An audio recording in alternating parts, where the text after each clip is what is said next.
देने वाला हूँ, उसमें कुछ नहीं है, अपनी अपनी राय का मामला है। होता क्या है, जैसे यूपीएससी में लोग कहते हैं कि इंटरव्यू में छोटे आंसर देना और मेंस में भी ना छोटे वाक्य लिखा करो, ये सुझाव सब लोग देते हैं, मैं भी देता हूं। इससे कई बार नुकसान हो जाता है। जैसे इंटरव्यू में किसी बच्चे से पूछा कि ये बताइए कि अगर आप अपने जिले के डीएम बन जाएं तो आप क्या ऐसे 3 कदम उठाएंगे कि जिले का विकास अभूतपूर्व तरीके से हो। उसके दिमाग में छोटा आंसर देना है। उसने कहा शिक्षा, स्वास्थ्य, बिजली।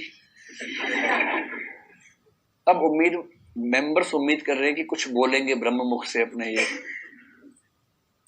वो उससे बस चुप। मेंबर कह रहे हो गया, कह रहे हो गया, क्योंकि उसको बताया गया कि छोटा उत्तर देना है। अब क्या करें, कुछ लोग ऐसे हैं जो शोले की बसंती जैसे होते हैं। उनसे आप यही पूछेंगे कि आप किस गांव से हैं, फिर वो 3-4 गांव से तुलना करके बताते हैं और उससे वह कहानी शुरू। तो उनको समझाना पड़ता है कि छोटा उत्तर दो। गांव पूछे, गांव का नाम बताओ, गांव का इतिहास, भूगोल, पारिस्थितिकी, वो सब नहीं बताना है, जनांकी की नहीं बतानी है अभी गांव की। ऐसी मेंस में कि छोटे वाक्य लिखो। उस चक्कर में कई बार इतने छोटे वाक्य हो जाते हैं कि फ्लो ही नहीं बन पाता।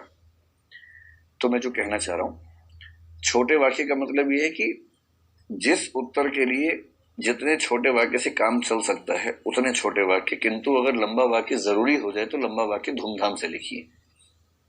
कॉमा लगाइए, सेमीकोलन लगाइए, प्रवाह लाइए उसके अंदर, लिखिए लंबा वाक्य, क्या दिक्कत है। अब कुछ प्रश्न इंटरव्यू बोर्ड पूछता है तो वो चाहता है कि कम से कम 30 सेकंड, 50 सेकंड, 1 मिनट, 1.5 मिनट ये बच्चा बोले अपने मन की बात। आपके जिले में ये समस्या है, अगर आप डीएम बने तो क्या करेंगे।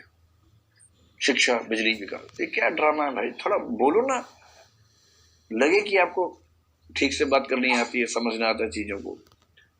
कि सर इस संबंध में मैंने एक नीति तैयार कर रखी है, यदि मुझे ऐसा मौका मिला तो मैं 3 स्टेप्स लूंगा। पहला स्टेप ये होगा कि सबसे पहले मैं शिक्षा पर काम करना शुरू करूंगा और उसके लिए ये 3 कदम उठाऊंगा।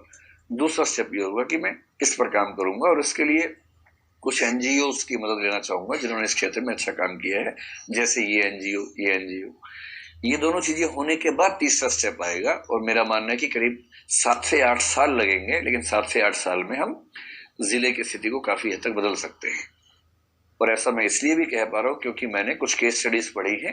केरल राज्य के इस जिले में और महाराष्ट्र के इस जिले में ऐसे प्रयोग हुए थे और 7 से 8 साल में चीजें बदल गई थी। ये उत्तर आपका चलेगा कम से कम 70-80 सेकंड